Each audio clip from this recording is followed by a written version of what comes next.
Welcome to GE13, the showdown. It is official. Barisan Nasional has won simple majority so far, winning 112 seats. Now, Datuk Sri Wong Chun, more seats are being counted right now, but Prime Minister Najib has just given his address saying Chinese tsunami many times. What does this mean, Chinese tsunami? I could detect from the face of the Prime Minister, he looked rather sad. It was pretty obvious that the Chinese voters did not support the Barisan Nasional. Out of the 15 seats contested by out of the 15 seats which the MCA had in the 20 election, as of now, the MCA only has managed to get 7. And in Sarawak, the Sarawak United People's Party also did badly, so was Gerakan. Obviously, that because the Chinese tsunami, as the Prime Minister repeatedly used in his analysis, the Prime Minister obviously felt let down that the votes did not come as much as he wanted to. Now, at 112, as at 130 now, the most number of seats that we could look at for Barisan Nasional could be just up to 130, 132. That's very far off from the 2/3 majority of 148. It doesn't look that the Barisan can get 148. And if you remember at the 208 general election, I think the figure was 140. Yeah. I'm not sure whether that's reachable. There's going to be a lot of soul searching over the next few days. A post-mortem of what went wrong, where the campaigns had not run as what they wanted to be.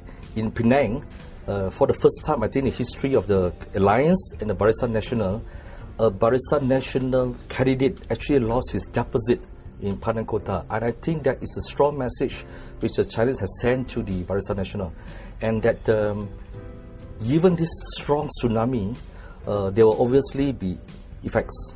What does that mean to the MCA? What does that mean to the Chinese community?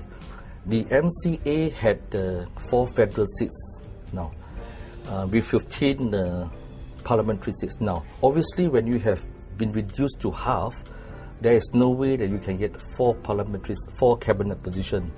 It could be reduced or less, but I think and I believe that the MCA would not want to be part of the government when you have only 7 seats.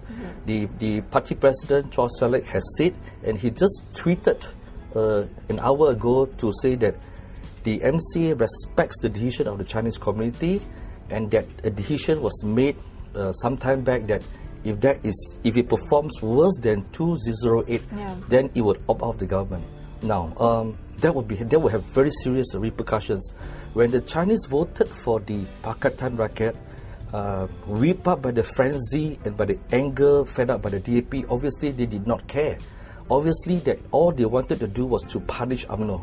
That was probably the spark of this Chinese tsunami. But what has happened was that the Chinese has been unable to punish UMNO. It has ended up punishing MCA and ended up punishing themselves. So what's going to happen, we're going to see over the coming weeks, will be MCA would not be in government, would not be in cabinet. Who's going to be in? MIC has done pretty well, and if you look at Sabah and Sarawak, the IBANs have done very well. And obviously, as part of the component parties, if you're an IBAN-based party, we have done very well. You ask for more seats in cabinet. So I do see a situation where there will be a lot of Sarawakian and Sabahan in the cabinet this time.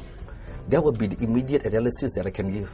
Okay, and Najib also said a lot about the national reconciliation that the government has to undergo now. What do you think this national reconciliation might be?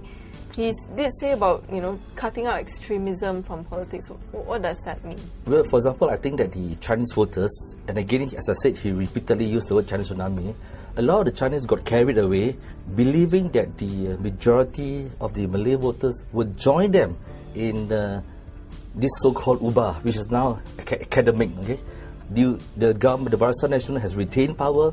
UBA did not happen. Okay, in fact, Kedah went back to Barisan Nasional, and most of the seats that's been retained by the Barisan Nasional are predominantly Malay voters, by the Malay voters.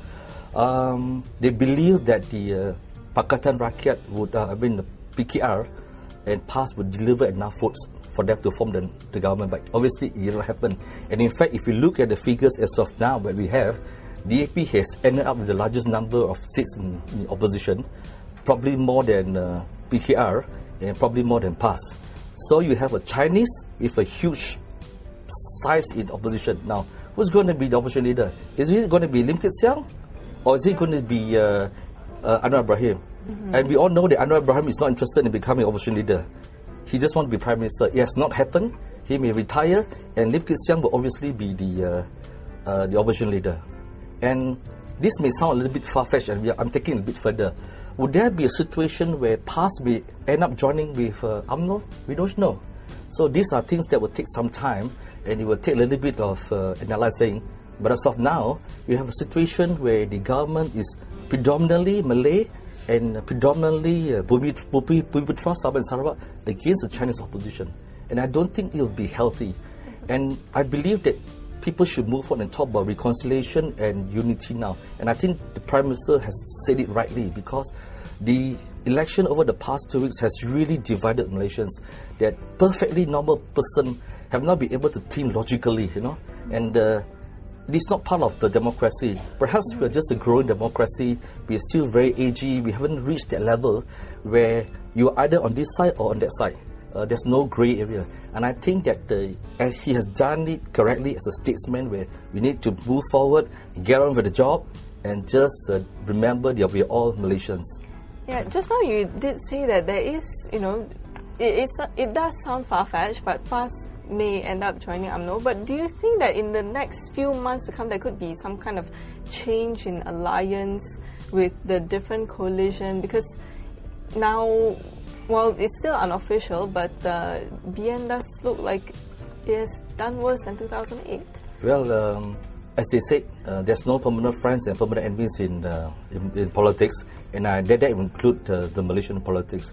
But as it is now, I think that the Barisan Nasional will head towards a situation that we could get 130 odd seats. So I think that that's sufficient for the night, right?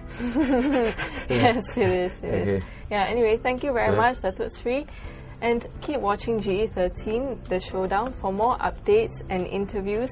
And we will be back soon with the final report. Thank you.